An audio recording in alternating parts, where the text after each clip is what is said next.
hands with it, then wait a Gam and Mz. Wave your hands with it, then wait a Gam and Mz. Wave your hands with it, then wait a Gam and Mz. Wave your hands with it. Tune in, turn it up, sit back and vibe. Like, subscribe, haha, that's right, they live. Wait a Gam and Mz, they gon' blow your mind. And when the show over, you can press rewind. You now rockin' with Gam and Mz Gogetta. In it for a minute, and it's only getting bigger. Hot topics, all issues, they address it and deliver. They ain't cutting no corners, yeah, you know they keep it realer. They bring something different that nobody else can mimic. They tell it how it is, straight up, no gimmicks. They cover all topics that'll pique your interest. Don't touch that dial, just wait a Gam and Mz. Wave your hands with it, then wait a Gam and Mz. Wave your hands with it, then wait a Gam and Mz. Wave your hands with it, then wait a Gam and Mz. Wave your hands with it, then wait a Gam and Mz. Wave your hands with it, then wait a Gam and Mz. Wave your hands with it, then wait a Gam and Mz. Wave your hands with it, then wait a Gam and Mz. Wave your hands with it. You now rockin' with Gam and Mz Gogetta. You now rockin' with Gam and Mz Gogetta.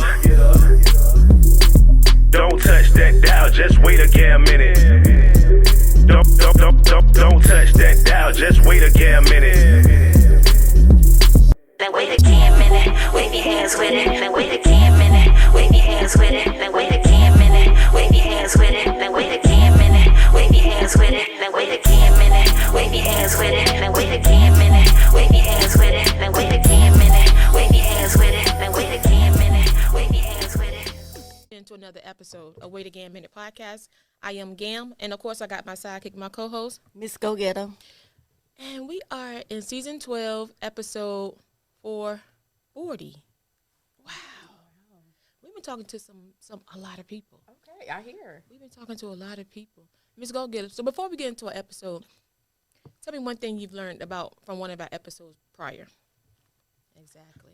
I've been sitting here the whole. No, I can't remember all of this. You just said 430. I'm supposed to remember 430 episodes. I said 440. Oh, They makes 440. Oh, see? I didn't even remember that. What I've learned, there's a lot going on. People have a lot to say. How about that? That's what I'm saying. I'm looking for a new co-host. So if y'all are serious and you are unapologetic and unfiltered, you are serious about, me up. someone that wants to come on air once in a while to co-host. Like twice a month or something. oh, like special co-host type thing. But you have to be talkative, funny. You have to make me laugh. Okay, but if they coming on, they coming to replace you. The devil is alive. See, you might be lucky. We're not even in Suffolk, so we're fine. Right. So, y'all, we have a special guest this evening. So before we get started, you don't have to introduce yourself. Just say your name and your position, because I'm pretty sure people that's been watching us for a while, especially people that are in Suffolk, Virginia, they already kind of know who you are. So with that being said. All right, thank you. Greetings. My name is Narendra Pleas, and I'm the Commonwealth Attorney for the city of Suffolk. Wow. So how you like that? I like it a lot. Yeah, we're going on year number 4, year number 4, running for Sit up reelection. to that mic right there for me. Running? Push it to you. There we go. That better? Mm-hmm. Okay. In year number 4, and running for reelection this year, and I think it's going well. It's going well. Yeah. So how is it? Yeah, I could ask you like in depth a little bit. What is your campaign? I'm not gonna say strategy because we don't really want to know the ends of that. But what are some of the things you're doing in this campaign that you didn't do in the last one? So I think part of it is it's not just about the campaign, right? Mm-hmm. It's not just about the running for office, because that's short term. Mm-hmm. I hope that people have seen the strides that we've made over the past 4 years. Okay. So in my opinion, that is part of my campaign. I've been trying to show you what we're going to do, what we've done, and what we intend to do. Mm-hmm. So I would say my campaign started day one when I was sworn in, about what I said I'd do, and then what we've done, and then what we will continue to do. So some of the biggest things and some things that are really just getting started is our environmental justice initiative. Mm-hmm. Very excited about that. We officially launched this June, and that was one of my platforms when I was running in 2021. And that program is designed to go after people who are environmental offenders, people who are polluting our city. It could be land, it could be water, it can be air, it can be any of those things. And so we are actively prosecuting those cases because those are cases that we need to be concerned about. Right. So that's one of the exciting things that we've started, and we're just getting into it deeply as a project, as something that's been communicated to the community. So we're asking, people for help and information, because Suffolk is so large. Land-wise, it is just a big city, and we have these little pockets all over the city that are having different issues, and so just to be able to address that actively, that's one of our biggest things. Our behavioral health docket has launched. Oh, I was going to ask you, did you actually launch that? We did. And so we've actually had we've had 2 graduates so far. Okay. But our first graduate, and I'm not going to mention him by name, but just to say, when people came to that graduation, they were so moved by the transformation of this young man. Wow, that's that good. He was so, and I hate to say under the influence, but really that's sort of the best term. He was so under the influence of his mental health that he could not hold a steady job, that he was getting in trouble with the law. And by the time he finished, you would have thought he was a lawyer coming into that courtroom on that day. He was so well put together, had written out a speech after his graduation talking about the transformation, and people who knew him before, because we didn't know him before. We only knew him through the course of this case. People who knew him before, who had seen him in the community, didn't even know it was the same person. I mean, they were just so moved. Oh, wow. So what does that entail, your program, the behavioral health part of it? So the behavioral health docket is a combination of different organizations and things working together within the judicial system. So someone commits a crime and they're brought before the court, and someone in that process, it could be the judge, it could be the prosecutor, it could be the defense attorney, says, we think this person's criminality is related to their mental health. Okay. And we think that we have an opportunity to stabilize them. And if we do that, we probably won't see this person again. And so with that comes a process of evaluating and screening them to make sure they're the right candidate. Right. And if they are, then they are put on the behavioral health docket with a goal of dealing with their case in a separate docket. So we have like our regular docket, and then we have the behavioral health docket. So those people are seen at a different time, every 2 weeks, depending on the month, every 2 weeks. And the goal is to just follow them and follow up with them. So they are working with Western Tidewater. They are working with their defense attorney. They're, being helped to perhaps get a job, get their driver's license, have stable housing, have stable familial connections. So basically, it's something that's simple and normal to us. It's kind of a mountain for them. Correct. And if you're in the midst of behavioral health, if you're in the midst of some type of psychological or psychiatric crisis, and you've never been stabilized, or you don't know what it is to be stabilized because you can never, ever navigate that system, yes, for us, it's like, okay, yeah, you get up, you make your breakfast, you go to work, you do the thing. But if you are suffering from schizophrenia, if you've never been stabilized, you can never make it through. Right. So this program is helping them to, maybe some people were diagnosed as a 15 or 16-year-old, and you're 25 years old, and your diagnosis was from 10 years ago, and you've never seen a psychiatrist since. Get you to a psychiatrist. Right. If you need medications, let's get you the right medications. Okay, now that you're medicated, let's start stabilizing. You take those consistently.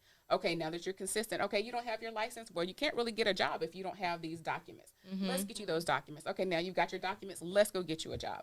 Oh, okay, now you got a job. Let's try to find you stable housing. So on and so forth. And you start setting people up like that, they are successful. Success, right? yeah. And what we know statistically from other dockets that have behaved like this all over the country for a longer time than we have. We've only been operating, I think, for about 2 years, maybe a year and a half.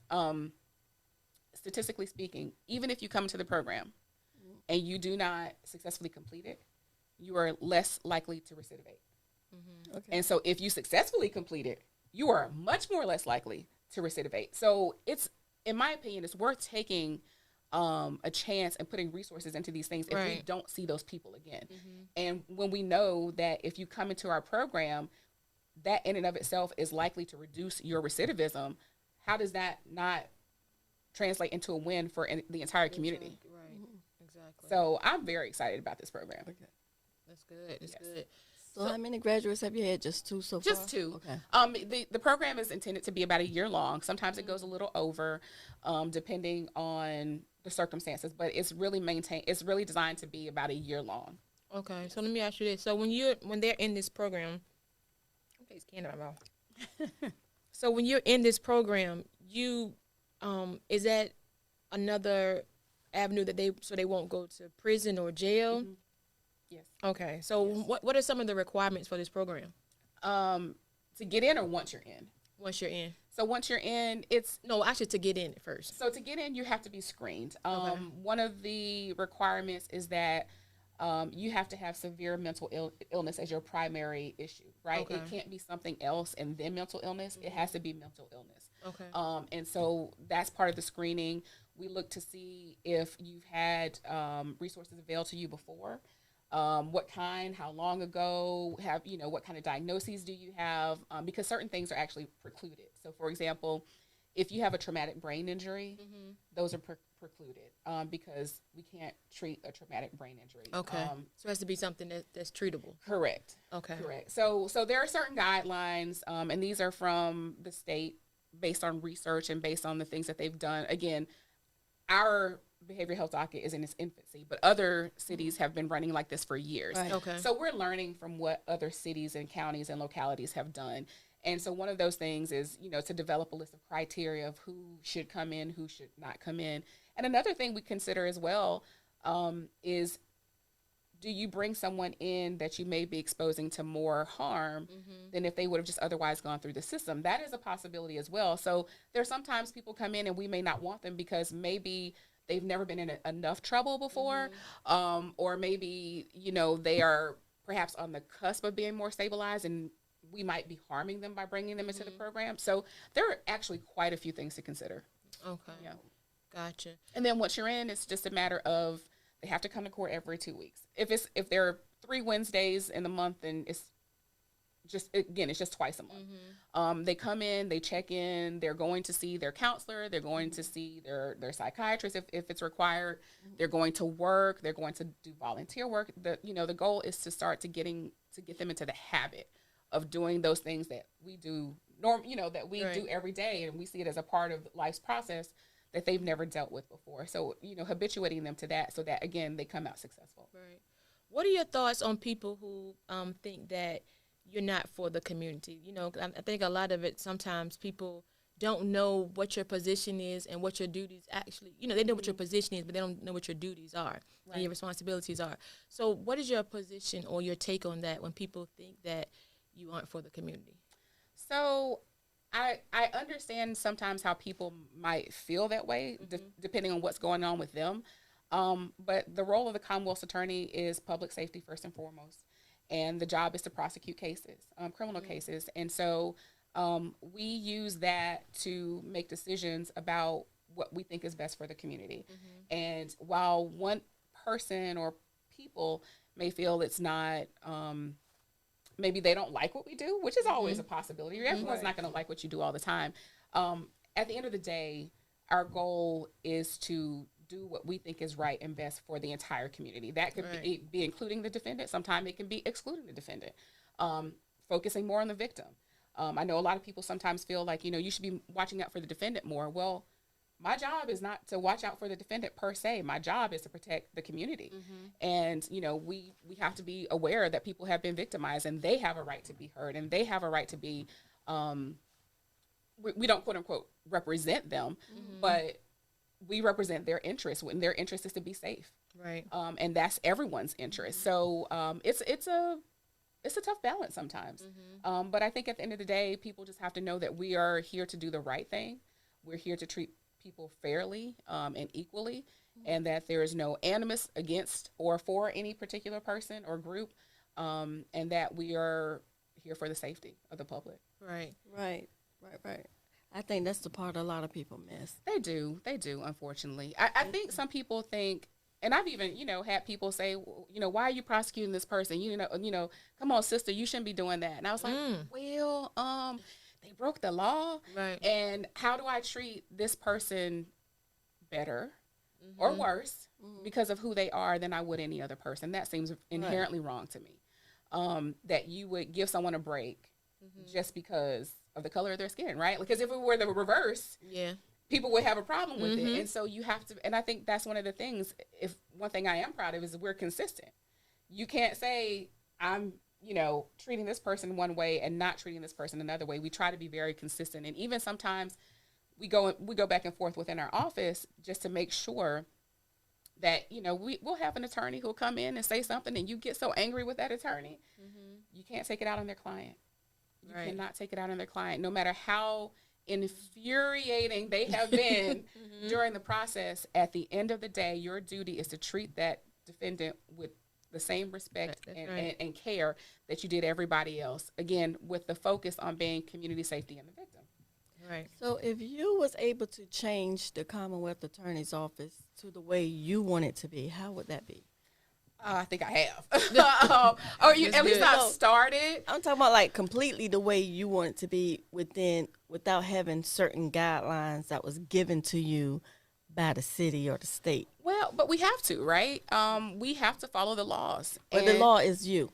Like you're the top. You don't want me to be making the laws, and I can't be judge, jury, and executioner. Nobody wants that. I don't even want that. You're the top, but you can go in and you can set it up the way you want to. No guidelines from the outside. The guidelines is just you do it. You know how you can put do all it. it on her shoulders. Put it on you.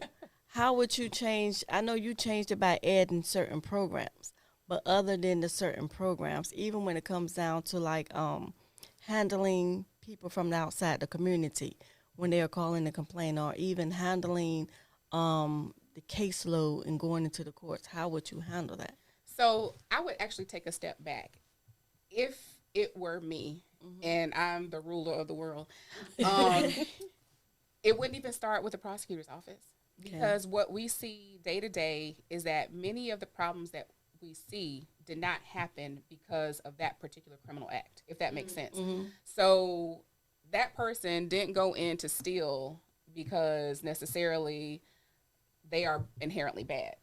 They went in to steal because some other economic factor, or this person attacked this person. Yeah, it's wrong and bad, and they should be prosecuted. I'm fine doing that. But it started, I don't know, maybe when they were abused as a child, right? And so for us, what we see on a daily basis is that we are the end. Right. We are the caboose in this very long train that's been running a really long time, perhaps running off the tracks, and we are the ones who have to pick up the mess and clean it up.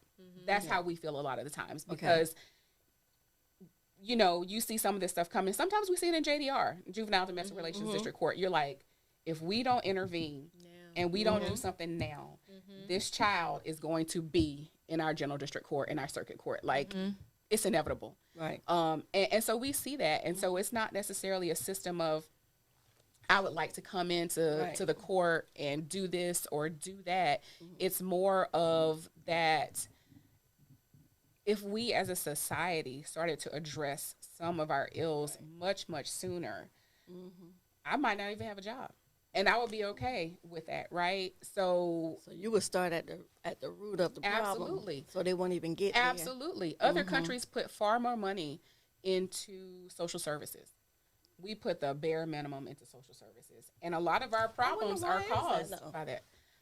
It's people at the top making those decisions about where money goes, right? And so... And the thing is, when we're looking at certain things, we're paying for it anyway, right? So we're paying to house people in jails and prison. Right. The money is being spent, and it's a lot of money. Exactly. Perhaps if we use that money more wisely and put it somewhere else, we could prevent some of these ills altogether. Right. But that's just my way of thinking. Yeah. I don't know. That's a good way, though, because sometimes when you look at it, and due to the fact, like you stated, you're the caboose. Your office is the caboose. If you start at the engine, that too. And if you start at the engine, you could be driving that train completely in a different way, in a different direction, with a different destination. But we don't see it like that in this country. Like if you look at some of the Scandinavian countries, they spend a lot of money on social services. And so, I think in this country, the difference is the perception of the American dream is you get in there, you pull yourself up by the bootstraps, and you work hard and blah, blah, blah, blah, blah. there's nothing wrong with that, and I agree with that to a certain extent. Like, in this country, you do have the ability to switch. If you wanted to switch careers, you could quite easily. As compared to some other countries, it's very, very difficult. But at the same time, when we're talking about, especially talking about children, you're talking about their development and how they will not develop normally, how they will develop mental illness, how they will develop some type of disease or something, all related to environment. And if those things can be changed, why are we not changing them? And so we're growing these children, we're growing these criminals, and we're not doing much about it. Yeah, it's definitely sad. So along the lines of what you were just saying, I have a question for you. What is your take on if someone before you, I know we talked about it on the episode before, but I want to go a little more in depth with it. If a file was laid on your desk and that person, you look through it and you like, hold on now, this person got a raw deal, like nothing adds up, this is, shouldn't have happened. How would you, or would you use your prosecutorial discretion? Would you use that? Or has that happened in the past? Yes and yes. Okay. Actually happened recently. Okay. I hate to say it because I don't want to get any more emails, but I was just to say I was made aware of a situation where someone was charged, and after review of the particular charge, made a determination that the charge should be null pros. Okay. And so we've done it before. We'll probably do it again in the future. It's not unusual. Again, we're the caboose. We get the stuff that lasts, right? Like, I'm not the police officer. I'm not the citizen. I'm not the one, generally, not the one taking out the warrant. We seek indictments, but, we're not getting the warrants. So all of these other people have put this thing into motion, and then we get it, and we have to deal with it. Right. And so what that requires is a level of review. You have, again, police officers can take out warrants, and civilians can take out misdemeanor warrants. So they may go and get a warrant, and you get it, and you look at it, and you're like, this is not something we should be pursuing. I was going to ask you about it. Okay. Yeah. So, and I'll give you an example because I think, the case is done. We are not paid by the state to handle misdemeanor cases. We're only paid, the position is created to handle felonies. Felony, okay. We can, in our discretion, address misdemeanors if we so choose. But we do offer citizens who are involved in a misdemeanor case an opportunity to have us assist if we are needed. So they have to go through a process. They have to tell us what's going on, give us evidence, and then we determine if we will get in the case or not. So in this particular process, someone came and asked for us to get involved in the case.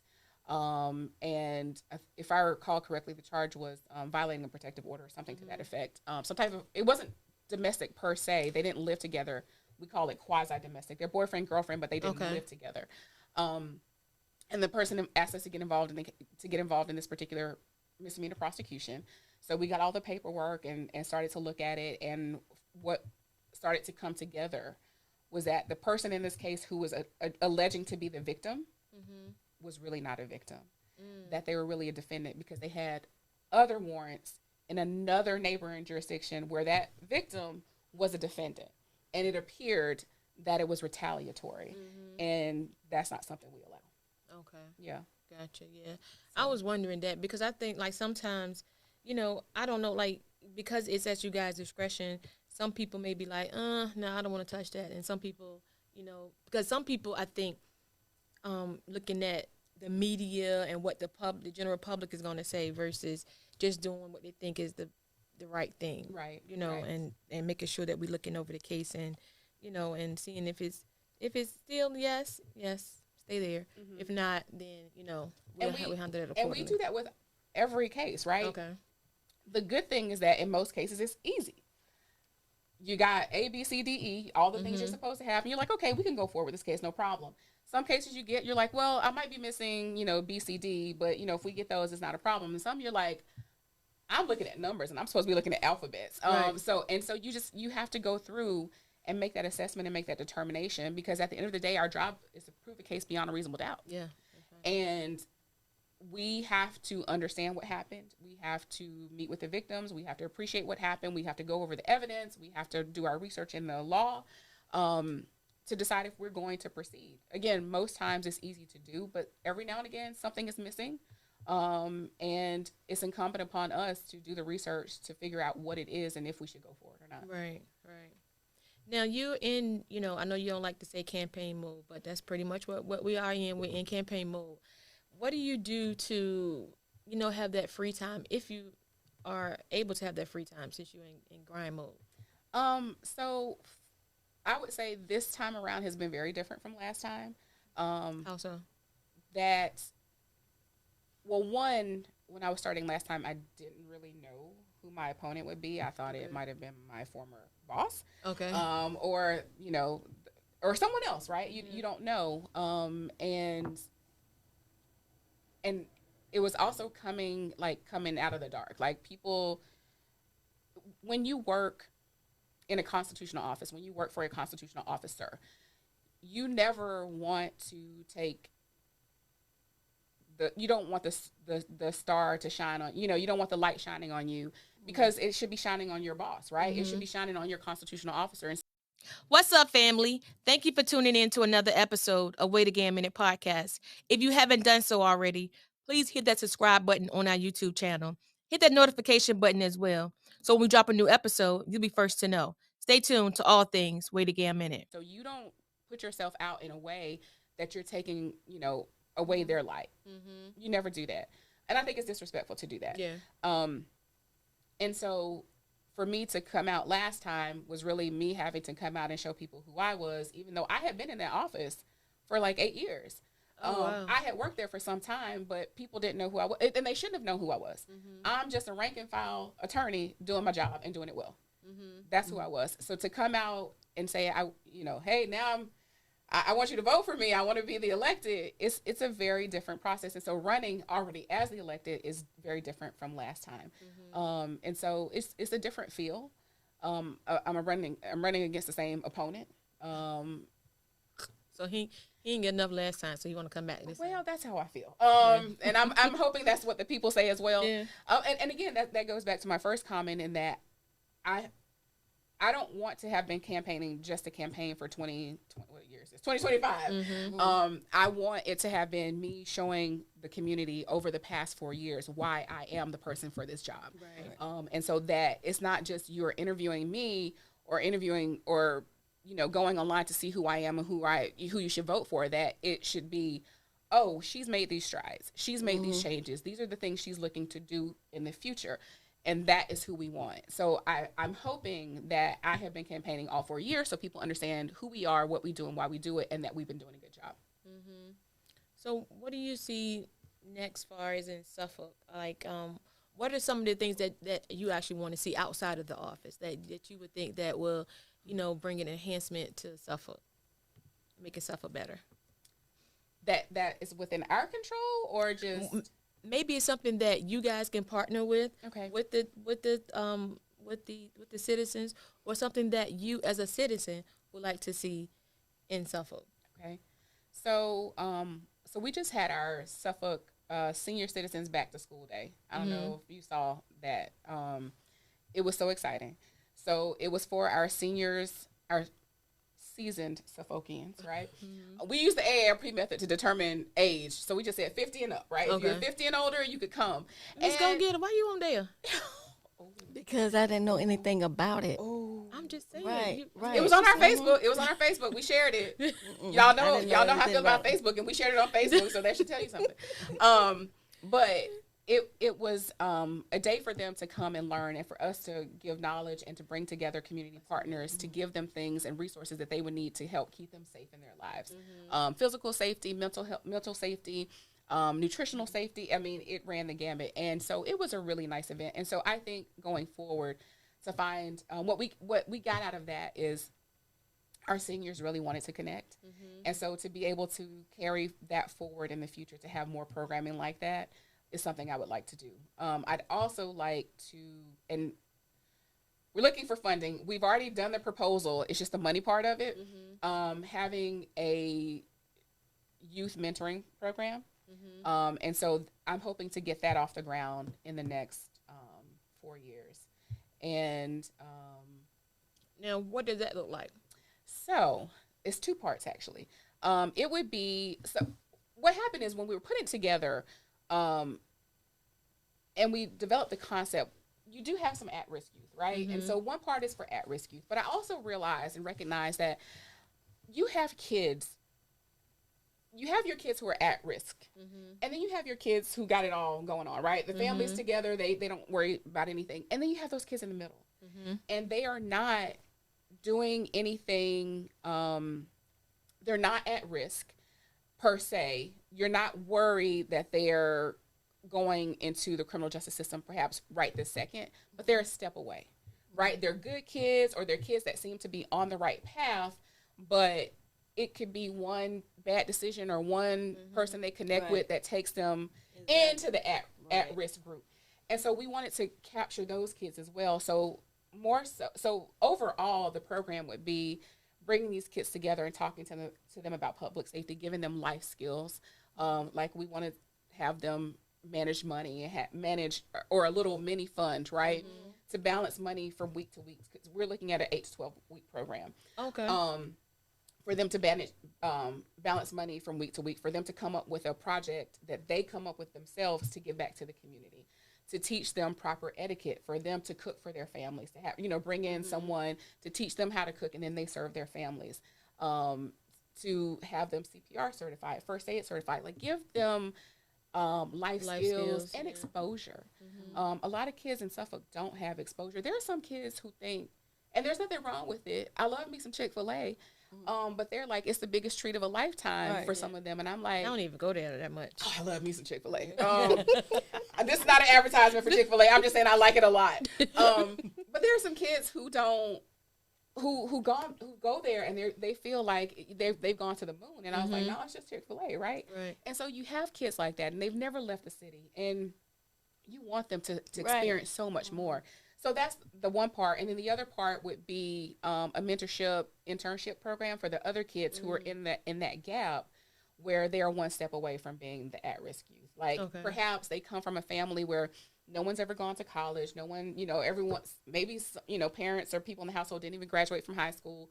For whatever reason, these kids are together in spite of everything in their lives. Those are the kids we want because we want to push them because they might not get anyone pushing them otherwise. So that's what our programming looks like, and we're going to get there. We're definitely going to get there. Just a matter of money, and I think we might have a way to do it. So very excited about that. Yes. Yeah. I'm excited about that myself. Yeah. So write a newspaper article. Headline. Well, newspaper headline. You're not going to read it.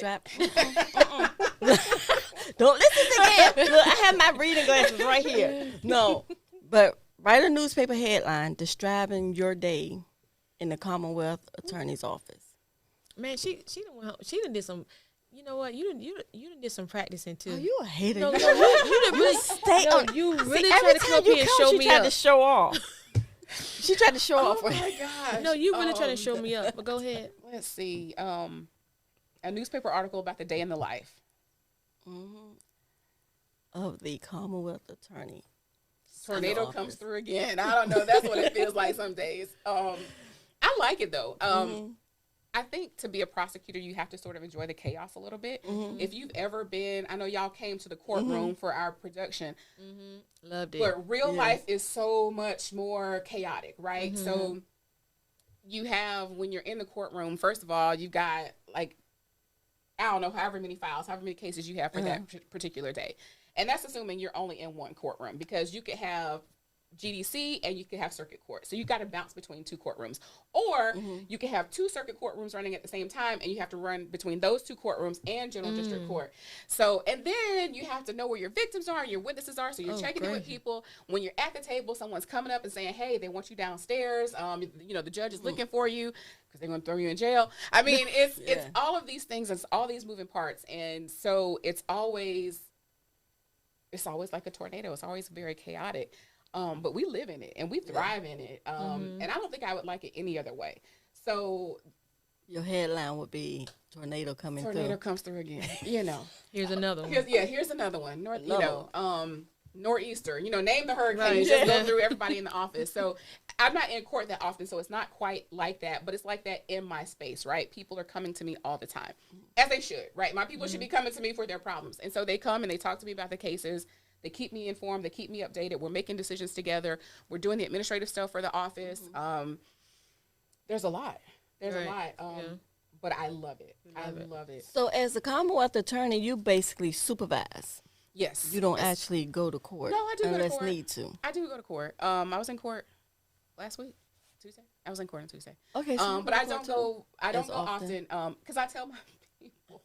So for example, someone to call in sick and I was like, I'm still a lawyer, right? I can cover that for you, right? And they're like, no, we don't want you to. You're not supposed to be in court. I was like, but I can do that, right? So not a problem. Yeah, so they feel I need to be in the office to lead the office and do the thing, and they need to be in court, handling all the cases and stuff like that. So they don't pull me in, even though I tell them they can, but they don't. So when I go to court, it's because I've opted to.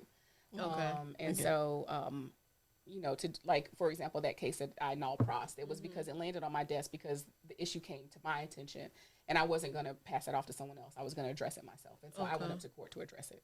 Gotcha. Yeah. Okay. That's good. That's good. So now if you were in, if you were, how many attorneys are in your office? 17, including myself. 17. Okay. 17. If you had an issue with one of them, they went out and did something that was unethical, would you have an issue, or a problem, handling them? Not at all. Not at all. You can't work for me.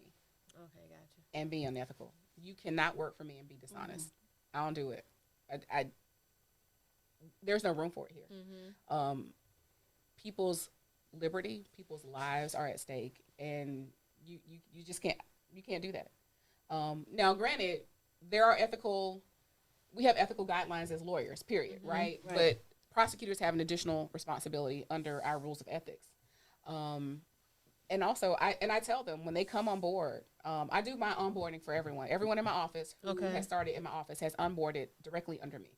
I do the onboarding because I want them to understand these are the rules. They come from the top, and don't mess around. Yeah, don't mess around. For example, my social media policy is don't let your personal page become my personal problem. Right. Watch what you say because it is important to, even though they are not the public representative, they are a representation of the government, right? And so your personal opinions, perhaps your biases, we all have biases, right? There's nothing wrong with that. But to portray a certain message or image might come across as going against a certain type of person. And we can't have that. You need to be neutral. You need to appear to be as neutral. So I tell them my social media policies, don't let your personal page become my personal problem. Right. I don't have to define that, right? You should know what that means. And if you don't know what that means, then we have a problem. That's a whole nother problem. That's a whole nother problem. So I don't tolerate that. I don't tolerate people not respecting other people. And we've not hired those kinds of people.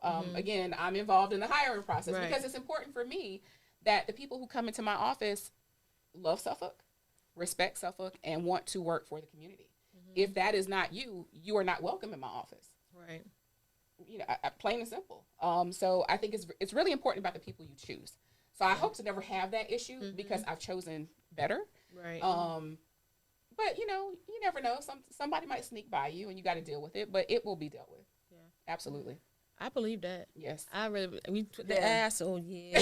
She ain't playing no games. No, it's the consequences are too severe. Yeah. If you are not ethical, you might be willing to do something and say something that you shouldn't, right? If you're supposed to turn over, like if you are a win at all costs type of person, I don't want you. Because when that case comes in and it starts to fall apart, you might want to do the wrong thing just so you can win. Just so you can win. I don't want you. If we lose that case because we should have lost it because someone did something wrong along the way, then so be it. And we have to live with the consequences. But what's not okay is for you to make something up just so you can get that win. Right. So now my people are good. We're good. Even as a prosecutor, that ain't me. It's not me. Hold on 1 second. Get that. I thought my thing was cut off. Told you. You did say that. Told you. You did. I thought my ringer was off. You can't even read to turn your phone on. Cut it on. That is on the side. On the side. That is hilarious. Push it the other. Push to the back. Okay, there you go. So my do not disturb. All right, so we're gonna go back. You remember where you at? If the, winning at all costs. Oh yeah. Winning at all costs. So, 3, 2. So winning at all costs is not. That's not what we're about. You know, we're good prosecutors. I have experienced prosecutors. I have been doing this for almost 20 years. We're good. We win most of our cases, as we should, right? If everyone has done what they're supposed to do, we should be able to prove a case beyond a reasonable doubt. So it's true, we don't lose a lot of cases. But if we lose a case and we should have lost it because someone didn't do something or something happened along the way, then you lose that case and you have to deal with the consequences. But you don't finagle this case just so you can win. Right. That is not right. So again, hopefully I'm hiring the right people so we don't have that problem. But if that problem rears its ugly head, then we just deal with it. Right. Yeah. So, now go back to what you just said about you guys are good. You're winning a lot of cases. We're good. What is the let me ask you this. So I will say this. Okay. Because you already knew I was going to say. I know where you're going. Mm-hmm. Good prosecutors, good lawyers, period, don't actually keep track of the numbers, right? So if I had 100 cases, I can't tell you how many out of that 100 I've won. Mm-hmm. What I can say is I've won most of them. Okay. I don't keep track because a loss in and of itself is not a bad thing, right? Mm-hmm. Or what you might consider to be a loss, I might consider to be a win. So if I've had a case that was ultimately dismissed, maybe it's because it was a finding under advisement, meaning the person came before the court, they had a felony, they'd never been in trouble before, we gave them an opportunity to do certain things, they did the certain things, and then it got reduced to a misdemeanor, maybe dismissed or something like that. That's not a loss. First offender status, for example. If you've been caught using drugs your first time and you get first offender status, your case is deferred for 1 or 2 years, depending on what your drug was. And if you do all the things you're supposed to do, your case is dismissed. Well, I mean, you look at a dismissal as a quote-unquote loss, but a dismissal in this particular case is not a loss. You've done the thing that you needed to do to hopefully prevent you from doing drugs again, right? So it's not a loss. So I just say good prosecutors are not keeping statistics like that. Okay. You know, I can probably tell you how many indictments we've had come through. I can say, you know, I'll give you another number. For all the murders that were charged, I think last year, we'll go year before because those are the ones I remember better. For all the ones that have been charged that we've tried, we've gotten convictions. Oh, good. I think we only had one this year and the jury came back not guilty. That wasn't our fault. The jury came back not guilty. But in prior years, it's either a plea or a verdict that came back guilty. So that is what I mean where I say, you know, it depends on what's going on. But the more serious cases are the ones that we watch more closely. Right. Yeah. Ms. Gogetta, why you sitting there picking your eye? Girl, something's in my eye. Anyway. There's trash floating around or something. Look for when you had to get up and walk across the room. Yeah, it was one of my lashes. So what would your office say about you? Like if they really, give me 2 words that you think they would use to describe you. Overall, all 17 of them. Well, the majority, rather. So, I think that I trust them, that I have faith in them and trust them. I know you said one word, but like trust. Okay. And meaning that I trust them and they know that I trust them. And then I don't know how to put this into one word, but can you put it in 2? It's a concept more than anything. You can turn it into a word or 2 if you can get there. I can't get there right this second. But they're able to follow me and able to do what I ask them to do because they believe in me. And they believe in what I stand for. So to that end, we're all cut from the same kind of cloth, if that makes sense. So I don't know. That's what I'm saying. So yeah, one band, one sound. Yeah, there you go. Yeah, right. Well, and now we get to the part of the show. The catch of the day. So you will shake it up to see what your catch of the day would be, and then you read it to us and answer. Okay. Can I put it back if I don't like it? Nope. Okay.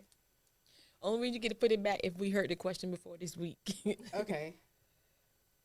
Huh. Okay. So the question is, can you be pro-black and date outside your race? Oh, gosh. Where did that one come from? I don't know. Somebody put it in Yeah, there. I mean, you want to put it back? You want to start? No. I think, yes, you can be. It depends on your partner, right? So you put it back. Yeah, Okay. Put it back. I think you can, and I say that because I have friends who are in interracial relationships, marriages, and sometimes their spouse is, they might be more black than they are, right? Like, because they're down for the cause, and you know, and because their perspective is they see it more clearly than perhaps someone else in their shoes. Right. And so, you know, I have a friend who her spouse, she's black, her spouse is white, they have biracial children. And sometimes he gets more offended, you know, and he'll see something quicker than she might in some cases. And sometimes it's actually better because it's a different platform, right? If it's coming from someone else, then maybe someone else is more likely to listen to it or take notice that, hey, maybe you're not treating this person fairly, or maybe you're not being so equitable, or at least you thought you were, but you're really not. So I do think it's possible. It just depends on who that person is. Yeah. What sets you aside from your the person who's running against you?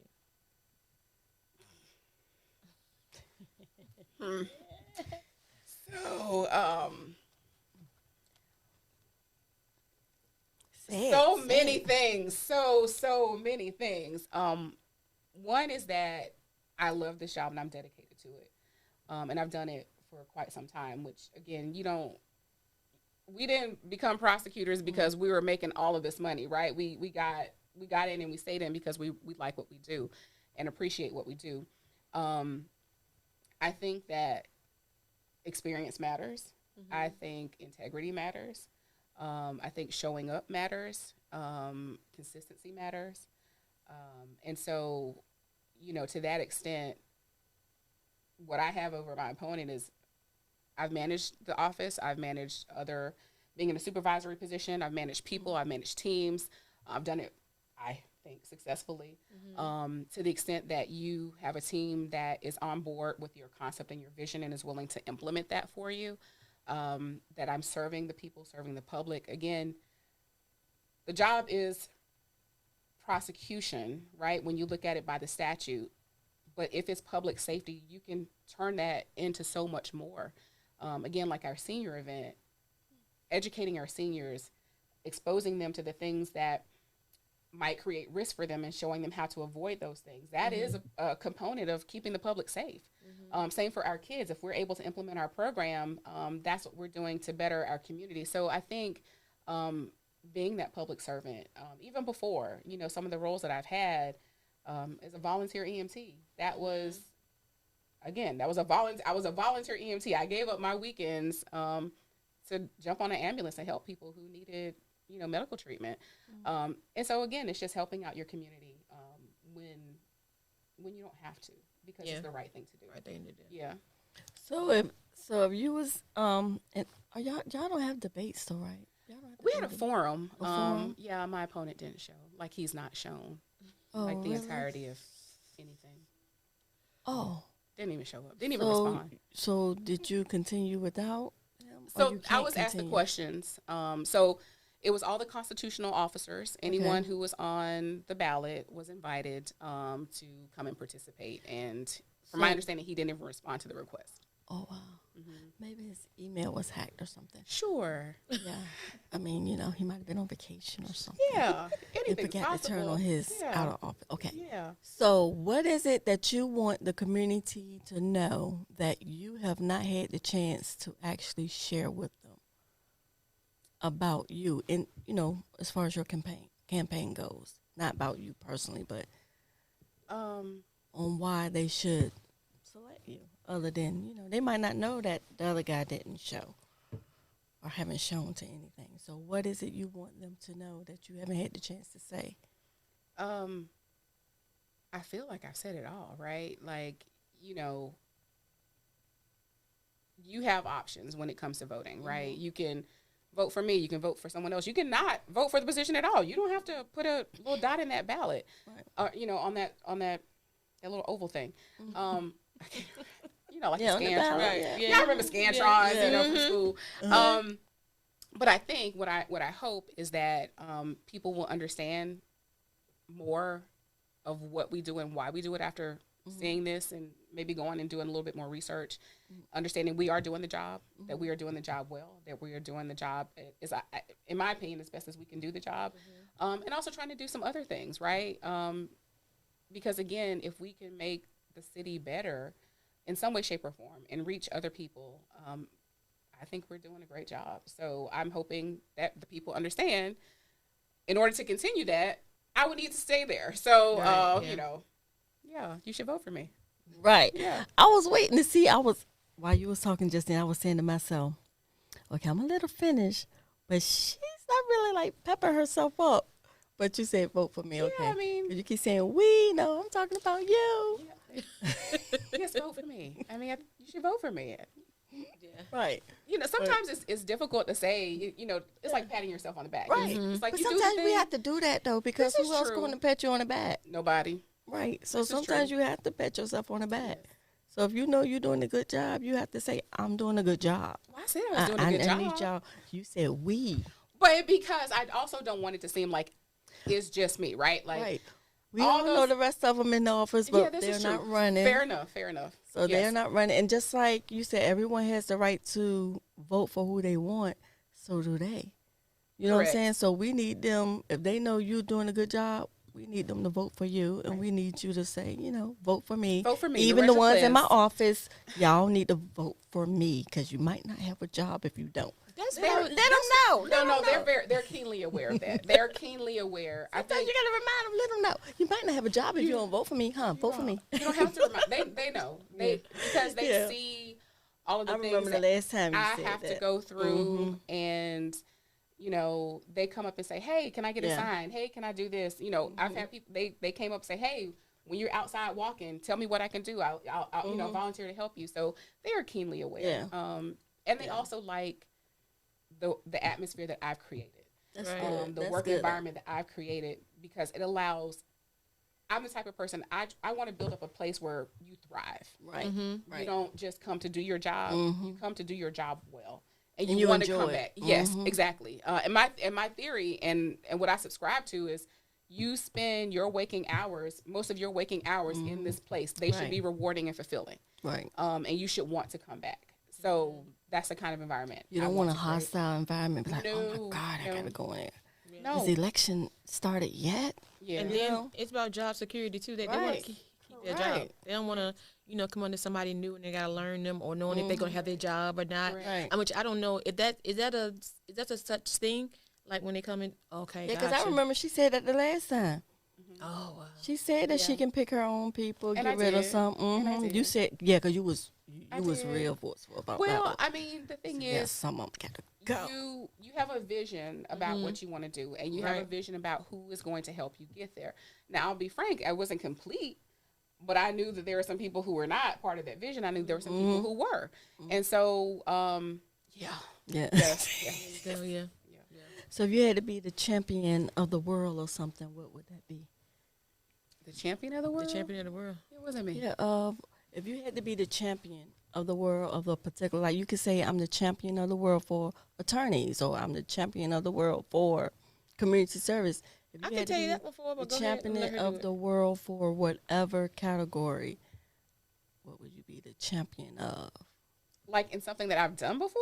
Whatever Or- you want it to be. I don't know. I mean, you can't keep giving me all this power. You don't understand. Because I will not be back. I'll be like, I'm champion of everything. I don't know. If I had to be a champion right now of something, it would be in making people kind to one another. That's a And good one. and being and understanding. That's not me. That's mine. It's buzzing. Oh, But it's on silent. It's on silent. It's not. It's fine. But being Yeah. kind to one another. I think that's what we are lacking a lot of times. Hey, that's sometimes how I get work, right? Because somebody has not been kind to someone else. Exactly. But I think we could get so much further as a race, as humanity, as a country, is if we just treated each other with dignity and respect and treat others the way you wish to be treated. I mean, it is really simple. Yep. It is really, really simple. I agree with that. So I would like to champion that. I would like to champion kindness. Yeah, because you gave her a whole lot of power today. You know, can you give her the power on November the 4th? November, well, through November 4th. Early voting has already started. Go out and vote today. Yeah, absolutely. Tomorrow, actually, they're closed today, but tomorrow.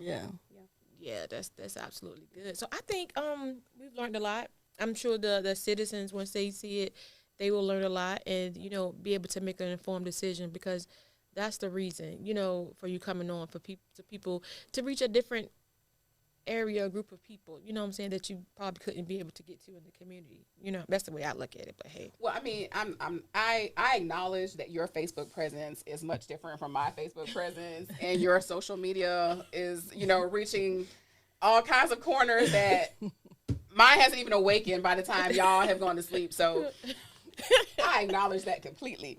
But that's just sort of who I am. Like, I'm not. It's not my thing. I don't do it well. But that's why I hire people.